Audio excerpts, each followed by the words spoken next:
Salut à tous, on se retrouve pour l'épisode 2268 du Zap Image. On commence aujourd'hui en ce dimanche 16 avril avec des anniversaires. Regardez tous les joueurs qui fêtent leur anniversaire aujourd'hui. On peut voir par exemple l'Algérien Rami Bensebaini fête aujourd'hui ses 28 ans. N'oubliez pas que ce joueur quittera son équipe de Gladbach en fin de saison pour rejoindre certainement l'équipe de Dortmund. Il y a aussi l'attaquant colombien de l'Atalanta Bergame, Luis Muriel, il fête aujourd'hui ses 32 ans, même qu'il y a Parreiro, joueur de Villarreal, il fête aujourd'hui ses 34 ans. Regardez à quoi devrait ressembler le futur maillot domicile de Arsenal la saison prochaine. C'est pas encore officiel, mais voilà, ça a fuité d'après Footy Insight. Il devrait ressembler à ça, le futur maillot des Gunners, toujours de couleur rouge avec le sponsor Emirates Flybetter et aussi le sponsor Adidas. Vraiment, il va être sublime, ce futur maillot domicile pour l'équipe de Arsenal. La même chose, les gars, pour le maillot de Lyon. Les gars, saison prochaine, ça devrait être ça, le futur maillot de l'OL. Les mêmes sponsors, que ce soit Adidas ou Emirates Flybetter par rapport bien sûr au maillot de Arsenal, et les bandes seront de couleur dorée pour le futur maillot de Lyon saison prochaine. Concernant le maillot du Paris Saint-Germain, il devrait ressembler à ça. Je l'ai déjà montré il y a quelques temps, peut-être il y en a qui l'ont pas vu depuis que j'ai montré cette photo il y a quelques temps. Donc voilà, il devrait ressembler à ça, le futur maillot domicile bien sûr du PSG. Tiens, en parlant du PSG, on va parler de Ramos qui n'a pas encore reçu de proposition de prolongation de contrat de la part du PSG. N'oubliez pas qu'il est en fin de contrat, en fin de saison, Sergio Ramos. Donc Ramos souhaiterait continuer sa carrière en Europe et si possible au sein du club parisien. Donc lui aimerait prolonger. Pour l'instant, le PSG attend de voir la fin de saison s'ils vont lui proposer ou non une prolongation d'une année de plus.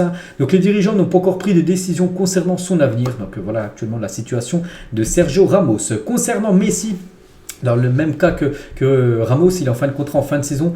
Donc contrairement à Ramos qui devrait je pense continuer, Ramos concernant Messi, lui on le voit plus sur un départ, et le Barça attend le feu vert de Javier Tebas pour formuler une offre à Léo Messi. En effet, le club veut rapatrier Léo cet été, mais est contraint de respecter les règles financières de la Liga. C'est pour ça que du côté du Barça, la masse salariale est énorme. C'est pour ça que le Barça doit descendre la masse salariale, aussi vendre quelques joueurs, et après il pourra enregistrer pourquoi pas des recrues comme Léo Messi. On va parler du Bayern aussi. Le Bayern devrait être actif lors du prochain mercato, surtout que Thomas Tuchel est arrivé au club et il veut des joueurs pour la saison prochaine, et ils sont prêts à débourser plus de 100 millions d'euros sur un nouvel attaquant cet été, mais le club veut se laisser le temps de choisir l'attaquant parfait. De toute façon, ils sont pas obligés de recruter. Le mercato s'ouvre le 1er juillet, ils sont pas obligés de recruter un attaquant le 2 juillet. Ils peuvent attendre jusqu'au 30 août, même le 31 août, lors du dernier jour du mercato. Ils veulent prendre leur temps et prendre l'attaquant parfait pour le Bayern. Donc il y a deux noms qui circulent. Tout d'abord, lui, les gars, le Bayern s'intéresse fortement. Randal Kolo Muani, Francfort ne souhaite pas le lâcher à moins de 100 millions d'euros. Ça tombe bien vu que le Bayern est prêt à dépenser 100 millions d'euros concernant son futur numéro 9. Ça peut être Kolo Muani, ça peut être aussi Victor Osimhen qui est ciblé par l'équipe du Bayern Munich. Toujours avec le Bayern, Arsenal, Manchester United, Liverpool suivent de près Ryan Gravenberch, joueur néerlandais du Bayern. Il avait quitté l'Ajax saison dernière pour venir du côté du Bayern. Le problème, c'est qu'on ne le voit jamais jouer. Donc très peu de temps de jeu pour lui. C'est un départ, un prêt, peu importe, mais quitter le Bayern parce qu'il y a une énorme concurrence au milieu de terrain. Et voilà, il devrait peut-être prendre une autre destination, le jeune milieu néerlandais. Marco Reus, les gars, devrait renouveler son contrat avec Dortmund la semaine prochaine, peut-être demain, peut-être après-demain, bref, la semaine prochaine, comprenant une diminution de salaire. Il va toucher moins d'argent. Actuellement, il touche 12 millions d'euros net, il va descendre à 7 millions. Bon, ça reste quand même bien sûr une belle somme, mais bon, il va quasiment diviser son salaire par deux pour continuer du côté de Dortmund. L'Allemand finira sa carrière dans son club de cœur. Toujours, du côté de Dortmund, on va parler aussi de Bellingham. Donc lui devrait quitter l'équipe de Dortmund, et le Real ne proposera pas la même somme que Manchester City pour Jude Bellingham. City pourrait proposer plus d'argent que le Real Madrid. Le Real Madrid va, je crois, se fixer à 120 millions d'euros, alors que City peut monter jusqu'à 150 millions d'euros, ce qu'espère tout simplement l'équipe de Dortmund. Mais Bellingham est très attiré par le Real Madrid. La décision est entre ses mains. Voilà, donc ça sera après lui de trancher entre ces deux équipes, Real City. Voilà pour le futur de Bellingham. N'oubliez pas qu'il y avait Liverpool dans la course, mais Liverpool s'est retiré du dossier. Trop cher pour l'équipe des Reds. On va parler de ce joueur, les gars, Mike Maignan, qui fait une saison énorme. Acheté contre 15 millions d'euros en 2021, Mike Maignan vaut maintenant 35 millions d'euros d'après Transfermarkt. Non seulement l'AC Milan a réalisé une sacrée affaire, mais en plus de cela, les Rossoneri ont recruté l'un des meilleurs gardiens du monde actuellement. C'est vrai qu'il a pris déjà pas mal de valeur marchande, plus de 20 millions d'euros de valeur marchande, et surtout il est très très bon, Mike Maignan. Il a encore sauvé l'équipe de Milan là cette semaine en Ligue des Champions. Donc voilà. Puis ce que peut dire Pioli à propos de Mike Maignan, pourquoi il l'a recruté. Donc Mike, je ne le connaissais pas avant de jouer contre Lille en Ligue Europa. lors du match, lors de la confrontation Milan contre l'équipe de Lille, où Lille avait éliminé cette équipe de l'AC Milan. J'ai dit à mon entraîneur des gardiens, celui-là, il faut le suivre, sa communication et sa présence dans le match m'avait impressionné, c'est pour ça qu'il s'est dit, il faut le recruter, puis tout simplement, il le recruter quelques semaines après. Arsenal veut 40 millions d'euros pour lâcher Folarin Balogun. Lille et Monaco sont intéressés par l'attaquant anglais qui devrait quitter l'équipe de Reims, mais peut-être rester en Ligue 1. Voilà, Lille et Monaco seraient intéressés par le profil de l'attaquant anglais. Arsenal on espère au moins 40 millions d'euros. La Juventus souhaite conserver Milik prêté par l'Olympique de Marseille, mais l'option d'achat de 7 millions d'euros serait trop élevée pour l'équipe de la Juve. La Juve veut le conserver, mais voilà, descendre l'option d'achat de 7 millions d'euros. Donc après, il faut que les deux clubs se mettent d'accord concernant une nouvelle offre, une nouvelle option d'achat, mais moins forte, moins chère. Mais bon, Marseille, pas sûr qu'ils veuillent. Eden Hazard, les gars, des nouvelles d'Eden Hazard qui joue quasiment jamais. N'oubliez pas qu'il a un contrat jusqu'en 2024 et il souhaite rester jusqu'en 2024. N'a montré aucun intérêt à chercher un nouveau club. Il veut pas quitter l'équipe, même si il joue pas de souci. C'est le plus gros salaire de toute façon du côté du Real, du côté de la Liga, même dans le top 4 des gros championnats hors Ligue 1, parce que si on ne prend pas en compte les salaires du PSG, c'est lui le plus gros salaire, on va dire, de tous les joueurs qui évoluent dans les 4 gros championnats. Donc voilà, lui il veut rester jusqu'à la fin de son contrat en 2024 et là bien sûr il quittera l'équipe du Real parce que le Real bien évidemment ne va pas le prolonger. Marco Asensio est sur le point de signer un nouveau contrat avec le Real Madrid. Donc lui aussi, lui il est en fin de contrat là, en juin 2023. Il devrait normalement prolonger l'aventure du côté du Real. Ça pourrait aller jusqu'en 2027, ce nouveau contrat. Wilfried Zaha sera libre de s'engager où il le souhaite cet été. Liste des clubs intéressés par l'Ivoirien pour le moment. Donc à Monaco, le Bayern, le Dortmund et Arsenal. Le joueur veut jouer la Ligue des Champions. Donc voilà, il va quitter son équipe de Crystal Palace, c'est sûr, vu qu'il est en fin de contrat, il ne va pas prolonger. Puis il vise un top club, même un club qui peut jouer la Ligue des Champions. Donc voilà, comme les magnifiques clubs qui pourraient s'offrir Wilfried Zaha.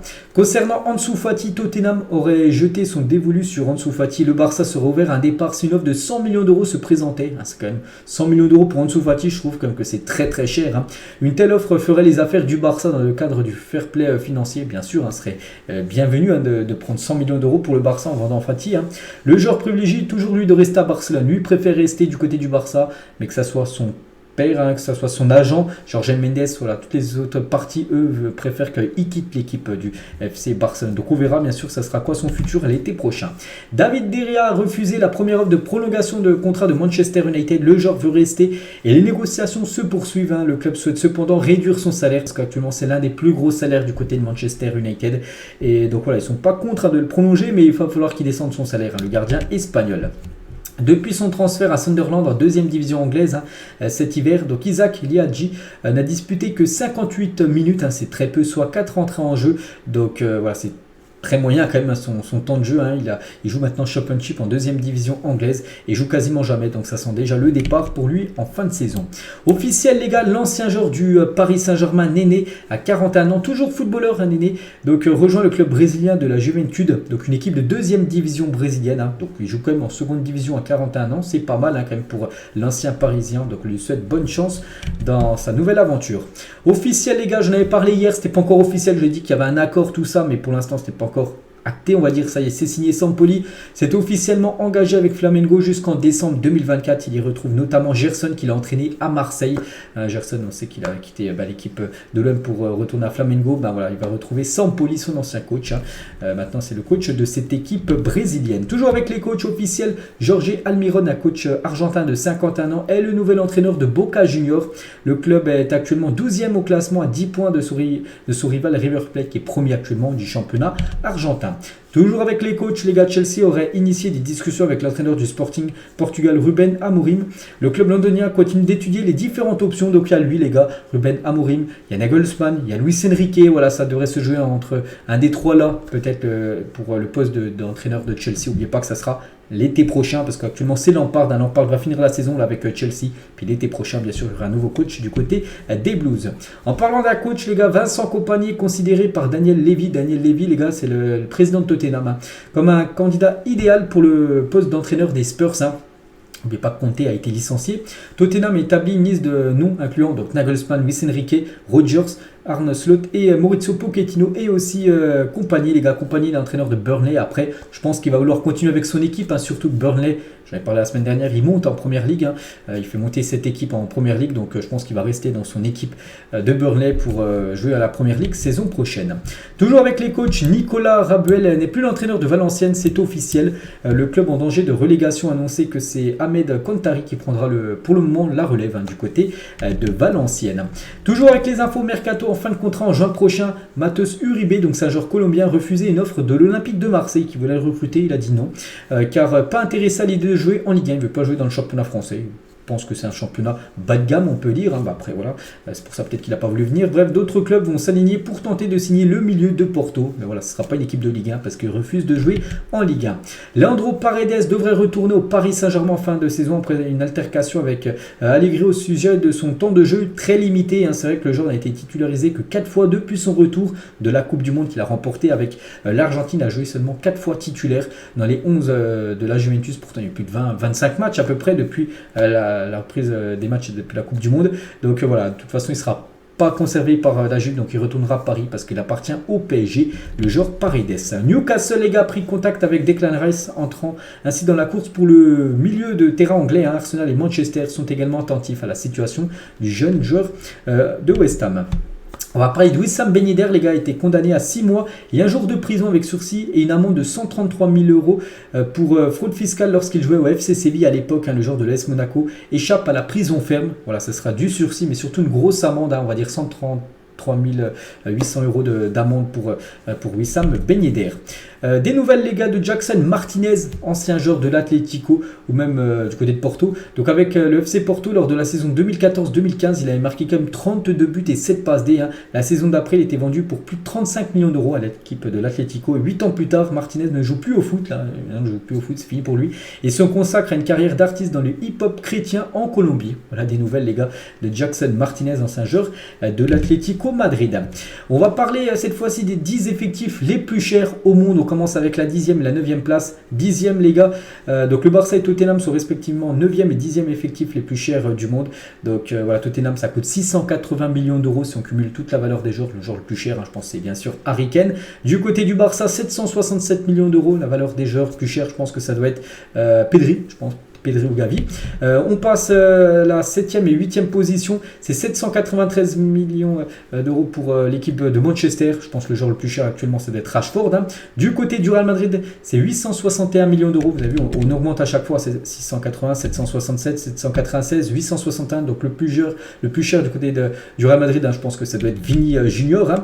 Ensuite, les gars, c'est Liverpool, 879 millions d'euros. La valeur de l'effectif. Hein. Après, plus cher du côté de Liverpool, si on va à chaque fois donner un joueur le plus cher, je sais pas, peut-être Darwin Nunez, hein, qu'on peut voir là en photo. Ensuite, du côté du PSG, 883 millions d'euros. Bon, le joueur le plus cher, hein, c'est Kylian Mbappé. 4e place, les gars, c'est Arsenal, 890. Hein, ils sont 7 millions de plus que l'équipe du PSG. Le plus cher, peut-être Bukayo Saka, je pense. Hein. Ensuite, à la 3e position, les gars, c'est le Bayern Munich, 980 millions d'euros. Voilà combien coûte actuellement tout l'effectif du Bayern, peut-être le plus cher. Ça doit être Musiala. Plus tu es jeune, hein, plus tu es fort, plus tu coûtes cher. Hein. Et ensuite, les gars, les 2 premières places, c'est Chelsea, 2e position, 1 milliard d'euros. Genre le plus cher, Enzo Fernandez, ou même Mudryk. Et l'effectif le plus cher, c'est celui de Manchester City, plus de 1 milliard 100 millions d'euros. Et le joueur le plus cher, bon, il n'y a pas de surprise bien sûr, c'est Erling Haaland. Donc voilà le top 10 hein, des effectifs les plus chers, dont le PSG hein, qui est classé à la 5e position. Regardez cette photo, les gars, à l'époque, hein, lors des grandes années de l'équipe de France avec Henry, Zidane ou même Vieira, même si actuellement je trouve que c'est encore les grandes années bien sûr de l'équipe de France. Hein, on a quand même atteint la dernière finale de la Coupe du Monde. Toujours avec Zizou, tiens, une petite photo de lui à l'époque avec le survêtement de l'Olympique de Marseille, ou bien sûr Zidane avec le maillot du Real Madrid à l'époque avec le numéro 5, c'est qu'il avait le 5 dans le dos. Zizou, lors d'un match de Ligue des Champions, bon, il avait été dans voilà, vous, on peut dire Zidane. Toujours tiens, avec l'équipe de France, Kingsley Coman, il a dit le stade du Beşiktaş était le plus bruyant dans lequel je n'ai jamais joué. Et puis avec l'équipe nationale à Marseille, au Vélodrome pour la demi-finale contre l'Allemagne à l'Euro 2016, l'ambiance était totalement folle, hein, où la France avait battu l'Allemagne, je crois, 2-0, et là, la France avait atteint la finale de l'Euro, malheureusement perdu contre le Portugal. Officiel, l'Italie a soumis sa candidature pour l'organisation de l'Euro 2032, donc là en 2024, l'année prochaine, c'est en Allemagne. En 2028, les gars, c'est d'être Royaume-Uni et l'Irlande qui sont officiellement candidats. C'est pas sûr encore que ça soit eux, mais ils ont posé leur candidature, ça peut être eux. Et en 2032, donc après, ça peut être l'Italie, les gars, qui a posé sa candidature également. Donc voilà, elle aimerait organiser cet Euro 2032. En parlant de l'Italie, Paolo Maldini, légende hein, bien sûr de l'Italie, les 3 plus grands joueurs que j'ai affrontés durant ma carrière, Messi, Ronaldo, R9 hein, et Maradona. Donc bien sûr là c'était du très très lourd hein, pour Maldini en face de lui. On va parler de Félix. Hein. Le bilan de Félix face au Real Madrid. N'oubliez pas que là, on est dimanche hein, après-demain. C'est le match retour. Chelsea, Real Madrid et Chelsea voilà, va devoir essayer de faire un comeback hein, avec Félix. Hein. Et c'est vrai que Félix, à chaque fois qu'il a joué contre le Real Madrid, que ce soit avec Chelsea, là dans la semaine ou avec l'Atlético, son ancien club, à chaque fois défaite. Hein. 7 matchs, 7 défaites, 0 but marqué, 0 passe D, 0 but de ses équipes lorsqu'il était sur le terrain. Donc voilà, il n'arrive pas du tout à gêner, même marquer un but, ou même que son équipe marque un but contre le Real Madrid, hein, le joueur Félix.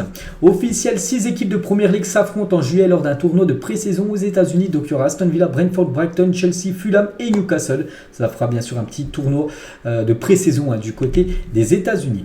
Le programme du jour, parce que bien sûr, je n'en ai toujours pas parlé, mais aujourd'hui il y a football, les gars.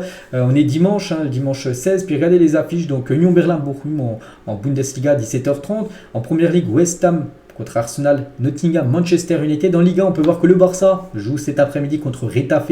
L'Atlético joue à 18h30 contre Almeria. Du côté de la Ligue 1, voilà le gros programme avec Lille-Montpellier qui se joue là à 13h. Ensuite, c'est le multiplex à 15h, un match à 17h, Monaco-Lorient et ce soir Marseille contre une équipe de 3. Et du côté de la Serie A, la Juventus ira défier l'équipe de Sassuolo et l'AS Roma reçoit l'équipe de Udinese. On parlera bien sûr de tous ces résultats demain. Après 8 ans de bons et loyaux services, Stindl annonce son départ de Gladbach, libre de tout contrat cet été. Il a joué plus de 251 matchs pour 74 buts et 48 passes décisives. Encore un joueur qui est en fin de contrat, en fin de saison, qui n'est pas prolongé et du coup qui quittera son équipe librement. Mathieu Flamini concernant le potentiel rachat d'un club de foot, il a dit s'il y a de bonnes opportunités au bon moment et de la bonne discussion, et si je rencontre des gens qui ont la même vision et le même état d'esprit, j'aimerais bien racheter un club. N'oubliez pas que Flamini, ancien footballeur, maintenant il a arrêté bien sûr, hein.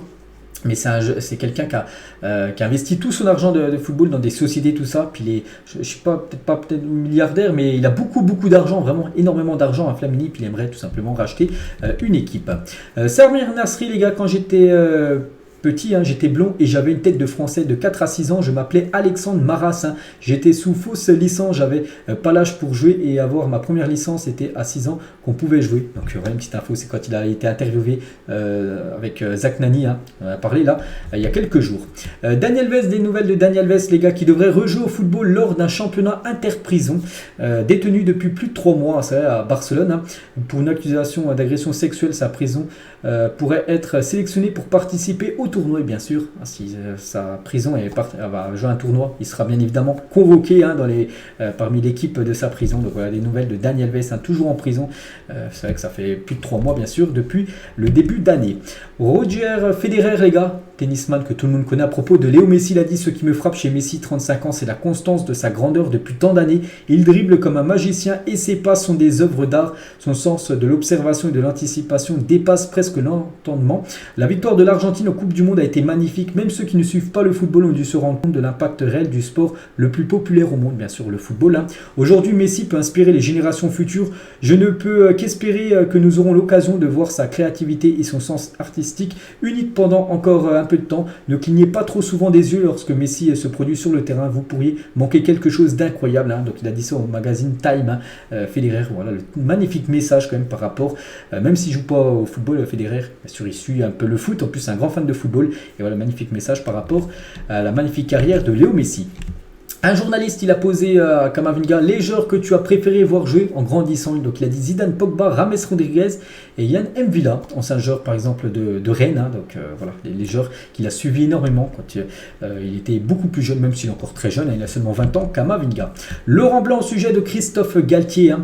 Vous savez, à Paris, rien ne se fait comme ailleurs. Je suis bien placé pour le savoir. Hein. Donc je pense que c'est une mauvaise histoire. On va voir ce qui se passe. Mais Christophe Galtier est un personnage que je connais depuis 30 ou 40 ans. J'ai joué en équipe de France junior avec lui. Sincèrement, quand on me parle d'une personne qui est raciste, je ne pense pas. On emploie beaucoup ce terme, hein, très vite d'ailleurs. Hein, et donc, on verra ce qui se passe. Mais voilà, ça reste mon ami. Hein, voilà ce que peut dire Laurent Blanc. Donc, il ne croit pas du tout, bien sûr, à ce qui se dit sur Christophe Galtier, que Galtier serait raciste hein, par rapport, vous savez, les déclarations qu'il aurait fait il y a quelques mois du côté de Nice. Hein, donc, voilà, dès qu'il y a des infos en plus concernant cette affaire, je dirai tout ça plus tard. Ryan Cherki, les gars, vise les Jeux Olympiques de Paris 2024 avec l'équipe de France Espoir. Hein. Il attend également l'Euro Espoir cet été en Roumanie. Donc voilà, concernant Ryan Cherki, c'est vrai que les JO l'année prochaine, donc la France sera engagée. Hein. Mbappé aimerait les jouer, mais n'oublie pas qu'il y a 3 joueurs de plus de 21 ans qui peuvent jouer. Et voilà, Ryan Cherki pourra jouer, bien sûr, enfin en tant que joueur, lui, en dessous de 21 ans, parce qu'il est encore jeune. Hein. Et par exemple, Mbappé pourra peut-être être sélectionné puisqu'il veut jouer ces JO. Et aussi, Ryan Cherki aimerait jouer hein, les JO l'année prochaine avec l'équipe de France à Paris. Vini Junior, les gars.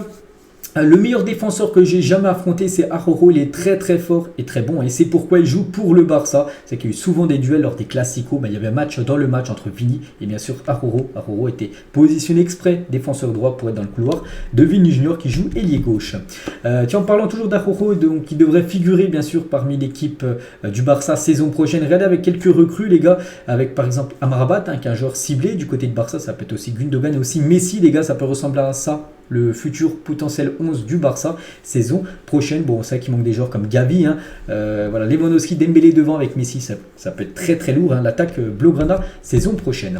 Regardez les clubs qui utilisent le plus de jeunes. Donc, c'est des joueurs de moins de 20 ans. Et on peut voir que c'est l'équipe de Dortmund hein, qui utilise quand même 12,5% de son effectif avec des jeunes joueurs, les gars, de moins de 20 ans.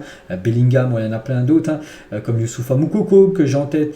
Giovanni Reina, je crois qu'il doit avoir en dessous de 20 ans. Donc, on peut voir toutes les autres équipes. On peut voir quelques équipes françaises hein, comme Rennes, comme Lyon, comme Toulouse, comme Reims, comme Montpellier, comme Monaco. Il y a quand même quasiment 5 équipes françaises dans le top 10 des clubs qui utilisent le plus de jeunes dans les gros championnats en Europe. Roberto De Zerbi à propos de Mudryk, hein, Mudryk qui n'a pas joué le dernier match contre le Real Madrid, il était sur le banc tout le match. N'oubliez pas que Chelsea a déboursé 100 millions d'euros pour s'offrir comme ce joueur. Hein. Tout le monde connaît la situation de Chelsea cette année, c'est difficile surtout pour un jeune joueur, hein, mais il a la qualité pour devenir une star en première ligue, peut-être dans le futur, c'est ce qu'on espère parce que pour l'instant, mais il a très peu de temps de jeu. Hein, du côté de son nouveau club, du club de Chelsea. N'oubliez pas qu'il c'était un grand fan d'Arsenal, il mettait des stories sur Arsenal, tout ça, puis il a préféré au dernier moment signer du côté de Chelsea. Le Barça, les gars, essaiera de signer Ada Egeberg de Lyon. Hein. Donc c'est une attaquante de Lyon, attaquante norvégienne plutôt, avec une offre qui serait le transfert de football le plus cher de l'histoire du football. Donc voilà, elle pourrait devenir en gros le transfert le plus cher de l'histoire du football féminin, bien sûr je vous parle. Donc elle va peut-être rejoindre l'équipe du Barça féminin. Ivan Toney les gars en mode shopping, voilà l'attaquant de Brentford, quelques photos de lui en train de faire son shopping hein, tout simplement. Les cuisses qu'avait Roberto Carlos dans sa jeunesse, hein, immense. Grand défenseur gauche à l'époque, que ça soit du côté du Brésil ou du côté du Real Madrid. Mais regardez surtout ses cuisses. Regardez en haut à gauche, les cuisses qu'il a, la cuisse gauche, hein, parce qu'il était gaucher. Énorme, bien sûr, Roberto Carlos. Voici le 11 de l'histoire du PSG selon ChatGPT. Donc, Bernard Lama au but. Maxwell, Thiago Silva, Marquinhos, Daniel Alves. Hein, c'est une défense, on va dire, 100% brésilienne avec un milieu de terrain. Ronaldinho, Thiago Motta, Rai, pas de Verratti. Dans les meilleurs, enfin, le 11 de l'histoire du PSG devant Mbappé, Ibrahimovic et Edinson Cavani. Quand le Real Madrid explosait le Rayo Vallecano en championnat, donc le Real Madrid 10, c'est énorme déjà quand tu passes la barre des 10 lors d'un match, et Rayo Vallecano 2. Donc Ronaldo avait inscrit un doublé, Gareth Bale il avait inscrit un quadruplé lors de cette journée-là, Benzema un triplé, Danilo le dernier buteur, ce qui avait fait 10-2 pour le Real Madrid. Didier Deschamps, les gars, au sujet de Igor Tudor, le coach de l'OM. Je n'ai joué qu'une saison avec lui, il était jeune, mais avait déjà ce tempérament de guerrier. Il est exigeant dans ce qu'il demande aux joueurs, c'est un choix. Quand ça marche, ça met en difficulté l'adversaire. Donc voilà ce que pense Deschamps de Igor Tudor, qu'il avait côtoyé à l'époque quand il était plus jeune. Jean-Michel Aulas, les gars, sur Benzema. Karim, c'est la réussite en partant de rien. C'est le joueur qui a vaincu non seulement les handicaps du sport, mais aussi les handicaps de l'intégration. C'est celui qui reste attaché à sa ville, attaché à son club d'origine. Le magnifique message de Aulas sur KB9, n'oubliez pas, qui a été formé du côté de Lyon. Peut-être un jour il reviendra à Lyon, on ne sait pas. N'oubliez pas qu'il est en fin de contrat en fin de saison avec Karim Benzema. Stefano Pioli, les gars, au sujet de Zlatan, qui ne devrait pas être prolongé par l'équipe milanaise. On ne parle pas d'un joueur normal, on parle d'un champion. Il a élevé le niveau de la compétitivité au jour le jour, et cela a énormément aidé cette équipe. Il a aussi été un soutien énorme pour le staff quand il était blessé, mais il était toujours très engagé, bien sûr, avec l'équipe de Milan. Il venait voir les matchs de Milan, puis il était très important aussi dans le vestiaire, bien sûr, pour aider les plus jeunes. L'équipe de France féminine, les gars, va attirer cette semaine, lors du match contre le Canada, plus de 1,4 million de téléspectateurs, c'est énorme. Il s'agit de la meilleure audience hors compétition majeure depuis 2012 pour l'équipe de France féminine. Donc voilà, bien sûr, beaucoup de monde a regardé le match des Françaises gagner en plus de 1 contre le Canada. Cette photo est toujours aussi drôle. C'était un match de David Luiz. Du côté de Chelsea, on peut voir blessé entre guillemets, parce qu'on peut voir son sourire en train de rigoler. Il avait obtenu la faute, bien sûr. Un sacré phénomène, on peut dire. David Luiz, je ne sais même plus où il joue maintenant. Je ne sais plus où il est parti. Je crois qu'il doit jouer du côté du Brésil, peut-être qu'il a pris sa retraite. Bref, je ne sais plus. J'aurais regardé ça après. Vous le reconnaissez, les gars, ce joueur, les gars, donc c'est avec une perruque, c'est Rakitic, les gars, ancien joueur du Barça, maintenant joueur, je crois, de Séville, le joueur croate. La course au Ballon d'Or s'annonce bouillante. Qui va remporter ce trophée selon vous? C'est vrai qu'actuellement on est le 16 avril, donc la cérémonie du Ballon d'Or est prévue en octobre, on a le temps d'en reparler, mais voilà, 4 joueurs, les gars, qui sortent du lot, comme Haaland, comme Mbappé, comme Messi ou Karim Benzema. Donc pour vous, actuellement, lequel a le plus de chances de remporter le Ballon d'Or à l'instant T, là, actuellement? Bon, je partirais toujours sur quand même Léo Messi avec la Coupe du Monde remportée, donc ça va jouer énormément la Coupe du Monde. Messi, je pense, a un avantage par rapport aux autres, mais Mbappé sera bien sûr dans le top 5. La même chose pour Haaland, les gars. Après, si Haaland gagne la Ligue des Champions, il continue à marquer beaucoup de buts. Il peut gêner, bien sûr, Messi, ça peut lui être, bien sûr, le futur vainqueur du Ballon d'Or, ou Benzema, bien sûr, là, il marque beaucoup de buts, lui aussi, un peu de nouveau remporté, et conserver ce Ballon d'Or remporté il y a quelques mois. Et on finit, les gars, cet épisode aujourd'hui avec une question. N'hésitez pas à mettre en commentaire, pour vous, quel est le record le plus impressionnant? Est-ce que c'est celui de Messi, 91 buts sur une année civile, de janvier à décembre? 91 buts, c'est fou. Pelé, 3 Coupes du Monde remportées, ça aussi, ça va être très dur à aller chercher. Ronaldo, 17 buts en une saison de Ligue des Champions. Je pense que ça sera le record le plus vite battu, parce que les autres sont compliqués. Et Lewandowski, 5 buts en 9 minutes. Donc pour vous, lequel est le plus impressionnant? Donc je partirais comme pour celui, pour moi, le plus compliqué à battre, c'est comme celui de Lewandowski, les gars. 5 buts en 9 minutes. Je pense que ça va être vraiment très très compliqué dans le futur à battre ce record. Le deuxième, je partirais comme sur Pelé, 3 Coupes du Monde, un joueur avec 3 Coupes du Monde remportées. Je pense que je partirai sur ça, le deuxième plus dur. Troisième, Messi, 91 buts, c'est vrai que c'est énorme, mais un jour, je suis sûr que ça sera battu. Regardez Haaland, les gars, s'il fait une énorme saison, il peut vraiment arriver au même niveau que Messi. Et le dernier, je pense qu'il sera battu, je dis, celui de Ronaldo, 17 buts en une saison de Ligue des Champions. Regardez Haaland, là, 11 buts, il peut le battre. Il lui reste encore déjà un match, l'écart, peut-être les demi. Voilà, Haaland, il peut te mettre des 5 buts par match. Je pense que le record de Ronaldo va sauter le premier. Parmi ces 4-là, pour moi, le plus compliqué reste celui de Lewandowski, 5 buts en 9 minutes. Je ne sais pas si vous vous rendez compte, c'est complètement fou. Donc voilà, les gars, ce qu'il y avait à dire aujourd'hui. J'espère que ça vous a plu. On se retrouve bien évidemment demain midi pour tous les résultats du week-end, parce qu'il y a beaucoup de choses à dire. Allez, moi je vous laisse, bon fin de week-end à vous et à demain.